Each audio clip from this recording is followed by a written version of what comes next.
Thank you, Chair. Minister, going back to the questions around the VCE debacle, can you confirm that you did in fact find out, as was reported in the Herald Sun on the 1st of May, that you were made aware of the scale of the error by the VCAA on the 13th of November? Thank you, Ms Benham. I think it was...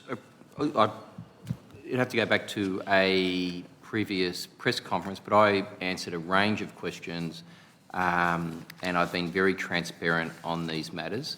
And indeed, you know, I could point you to all of my transcripts which show when I was briefed, when I took decisive action, and it's all there on the public record. Okay, so considering it was the 13th of May, why then did the Minister's office sign off on a misleading statement from the then CEO, Kylie White, on the same day, a statement that significantly played down the extent of the exam breach and inaccurately described the material that had been leaked? Ms Benham, all of these questions have been raised and answered in detail, and I just refer you to all of the publicly available transcripts.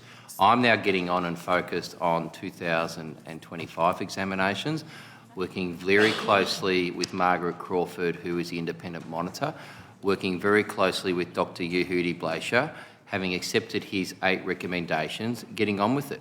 Andrew Smith has started this week as the new Chief Executive Officer. I've spoken with him, I'm congratulating him on that appointment, and we're leaving no stone unturned to make sure our VCE and our students have all the robust systems in place for when they undertake their exams. The reason for this questioning, though, Minister, is that it's not possible to see the cost implications of the errors that this debacle has caused in the budget papers. The public deserve to know how much these errors are going to cost and how much has that cost increased since 2022-23. There have been 3 consecutive years of errors now. What are the cost implications to the department's budget? You already had an answer from the Secretary. Ms Benham, there has been a root and branch review of the VCAA. We have been incredibly transparent. I've been fronted up to every press conference.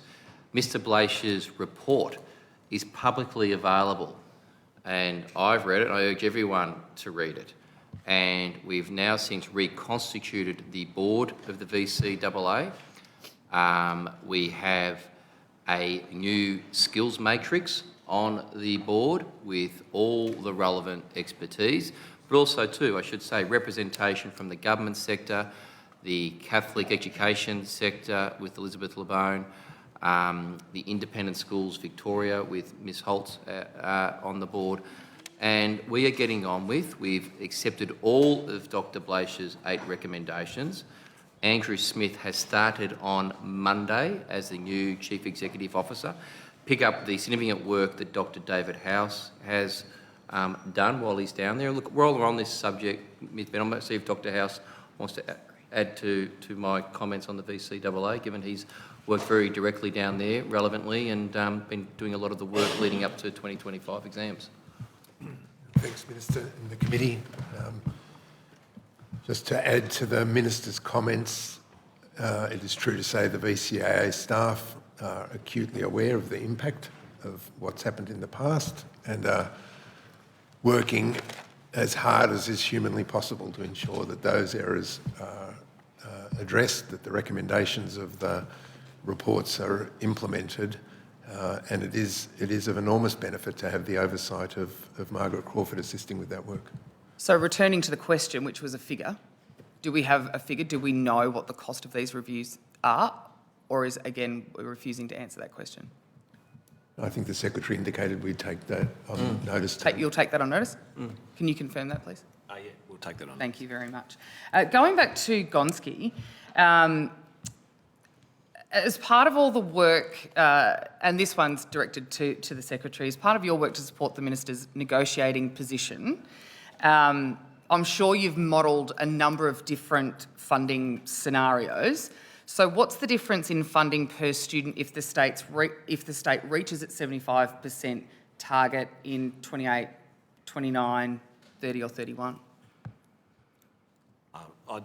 Again, Ms. Bennett, we've modelled, I've modelled so many scenarios, right? So, and particularly as we've been speaking with Commonwealth officials to support the minister's negotiations, I don't have that at hand, and I think, as I said earlier, I probably can't go into the details of advice I'm giving in relation to cabinet consideration matters.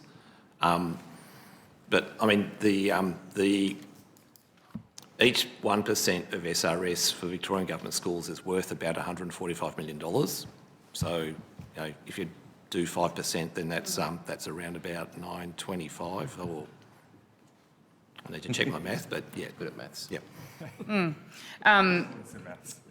Can we, if we're talking about meeting the original goals and the work that's being done now, where exactly is it at? Where are we at the moment?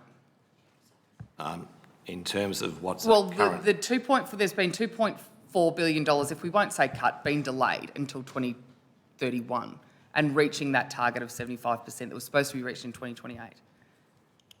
And there's been lots of dancing around the questions rather than answering them today and denying cuts. But there are plans for the AEU Victorian branch. They've written to teachers calling on them to attend a protest. So it's clear that there's cuts being made.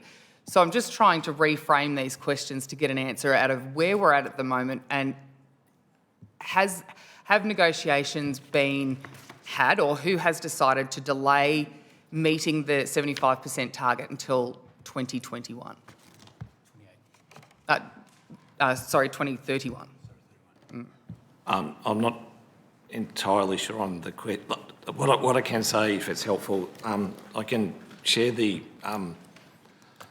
yet to be finalised audit, but the total SRS funding, or the SRS funding that we put into government schools last year across the system, as the Minister said, including system supports like we do, you know, we buy a couple of $100 million worth of IT services on behalf of schools. It's just more efficient and sensible for us to do it that way. So the total investment into the government school system last year was $12.647 billion. If we go back to 2023, and again, that number's still subject to audit processes. If we go back to 2023, the total investment was $11.63 billion. We've grown $1 billion in the last year. And that's 23 to 24. We are continuing to grow very strongly. I'll just say that the SRS funding model it's a very complicated model, and it's very hard to discuss in simple terms. That's okay. When you mentioned you had done various different modelling scenarios, are you able to provide the committee with those? No, I don't think I can, because the advice I've provided the Minister to support cabinet consideration.